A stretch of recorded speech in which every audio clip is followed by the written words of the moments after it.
Մինչև կանխատեսումներին անցնելը, ես պետք է ասեմ, որ կլիմական առումով 2026 թվականի և գարունը և հունիսը բացառիկ ամիսներ էին, որովհետև հունվարից սկսած մինչև մայիս, այսինքն 5 ամիս շարունակ հանրապետության տարածքում տեղումների քանակը եղել է նորմայից ավել։ Առանձին ամիսներին, ինչպես արդեն նշվեց, հատկապես փետրվարին, մարտին, մենք ունեցել ենք հատվածներ, հատկապես Արագածի հարավային լանջերին, եւ տեղումների քանակը եռակի եւ քառակի անգամ եղել է նորմայից բարձր։ Ես շուրջ 25 տարի լինում եմ լեռներում եւ չեմ հիշում որևէ տարի, երբ ծովի մակերևույթից 2700-2800 մետր բարձրության վրա տարվա այս ժամանակահատվածում, այսինքն հունիսի 20-ի դրությամբ, 20-21-ի դրությամբ, լինեն ձնաբծեր, որոնց բարձրությունը կարող է հասնել մինչև 3-ից 4 մետրի, իսկ առանձին հատվածներում կան հատվածներ, որտեղ մինչև 6 մետր բարձրությամբ ձնաբծեր կան։ Ավելին, 2900-ից 3000 մետր բարձրությունների վրա մենք ունենք դեռ համատարած ձնածածկույթ, այսինքն ոչ թե դրանք ձնաբծեր են, այլ կա համատարած ձնածածկույթ։ Մեր ակնալիճը Գեղամալեռների վրա, Քարելիճը Արագածի վրա, երբ որ սառույցից ազատվում են սովորաբար մայիսի 20-ի դրությամբ, ներկա պահին եւ Քարելիճը եւ ակնալիճը գրեթե մեծ մասամբ դեռ սառցապատ են։ Հիմա անցնենք կանխատեսումներին։ Առաջիկա օրերի մասին եմ ուզում խոսել։ Պետք է ասեմ, որ այսօրվանից սկսած մինչև հունիսի 27-ը ներառյալ Հայաստանը գտնվելու է սևծովյան ցիկլոնի ազդեցության գոտում, որը հատկապես շատ ակտիվ կլինի հունիսի 24-ին եւ հունիսի 27-ին։ Հունիսի 25-ին և 26-ին այն իր ազդեցությունը հիմնականում կթողնի Հայաստանի հյուսիսային և արևելյան շրջանների վրա։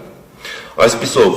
հունիսի 24-ից 27-ը ընկած ժամանակահատվածում, հատկապես գիշերը և հետկեսօրյա ժամերին, երեկոյան ժամերին, հանրապետության շրջանների մեծ մասում կդիտվեն ամպրոպային բնույթի կարճատև անձրևներ ժամանակ առ ժամանակ, առանձին հատվածներում կրկին կտեղակ կարկուտ։ Այս ցիկլոնը իր հետ այսօր հունիսի 24-ին հյուսիս-արևմուտքից Սևծովի շրջաններից իր հետ բերել է ցուրտ օդային հոսանքներ եւ այսօր ցերեկային ժամերին երեկվա համեմատ հանրապետության ողջ տարածքում օդի ջերմաստիճանը կնվազի մոտ 4-ից 5 աստիճանով եւ Հայաստանի ամենատակ գոտիներում չի գերազանցի 30 աստիճան, այսինքն ամենատակ գոտիները որոնք են Սյունիքի հովտային գոտի, Տավուշի հովտային գոտի, Արարատյան դաշտ եւ Երևան։ Հունիսի 28-ից սկսած այս ցիկլոնը կկորցնի իր ուժը եւ տեղումները ժամանակավորապես կդադարեն։ Որոշակիորեն կնահանջեն նաեւ ցուրտօդային հոսանքները եւ հունիսի 28-ից 30 ընկած ժամանակահատվածում հանրապետության տարածքում մի փոքր մոտ 2-ից 4 աստիճանով օդի ջերմաստիճանը կբարձրանա։ Հիմա խոսենք հուլիսի կանխատեսումների մասին։ Հուլիսը օդի ամսական միջին ջերմաստիճանը հանրապետության ողջ տարածքում կանխատեսվում է կլիմական նորմայի սահմաններում։ Տեղումների քանակը սպասվում է նորմայից ավել, այսինքն ունենալու ենք ոչ շատ շոգ եւ բավարար տեղումներով հունիս։ Հիմնական ջերմաստիճանները ամսվա ընթացքում հանրապետության լեռնային շրջաններում ցերեկային ժամերին կտատանվեն 24-ից 28, նախալեռնային հատվածներում 30-ից 32, հովտային գոտիներում 32-ից 35 աստիճանի սահմաններում։ Չեն բացառվում առանձին օրեր, հատկապես ամսվա 3-րդ տասնօրյակում, մոտ 1-2 օր, որ օդի ջերմաստիճանը հանրապետության հովտային գոտիներում, դրանք են Արարատյան դաշտ, Սյունիքի հովտային գոտի, Երևան, 1-2 օր ընդամենը տատանվի 38-ից 40 աստիճանի սահմաններում։ Ընդհանուր առմամբ ամսվա մեծ մասը մենք ունենալու ենք հանրապետությունում կոմֆորտային ջերմաստիճան, ինչպես արդեն նշեցի։ Ուզում եմ անդրադառնալ վերջին օրերին, հատկապես հունիսի 19-ին եւ 20-ին հանրապետության հյուսիսային կեսում Շիրակ լոռի Տավուշ դիտված կարգտահարության դեպքերին խոշոր տրամաչափի։ Մի շարք լրատվամիջոցներում տարածվում են լուրեր, որ կիրառվում է կլիմայական զենք եւ այլն, մեր հանրապետությունում նման կարգահարություններ չեն եղել, սա նախադեպ երևույթ է եւ այլն եւ այլն։ Բայց պետք է ասեմ, որ մենք վերջին հատկապես 5-6 տարիների ընթացքում եւ հատկապես Հայաստանի հյուսիսային շրջաններում մայիս-հունիս ամիսներին ունենում ենք նման խոշոր դրամաչափի կարգահարության դեպքեր, որը պայմանավորված է մթնոլորտի շրջանառության փոփոխությամբ, այսինքն ինչ փոփոխություն ունենք մենք մթնոլորտի շրջանառության մեջ։ Հունիս ամսից սկսած սովորաբար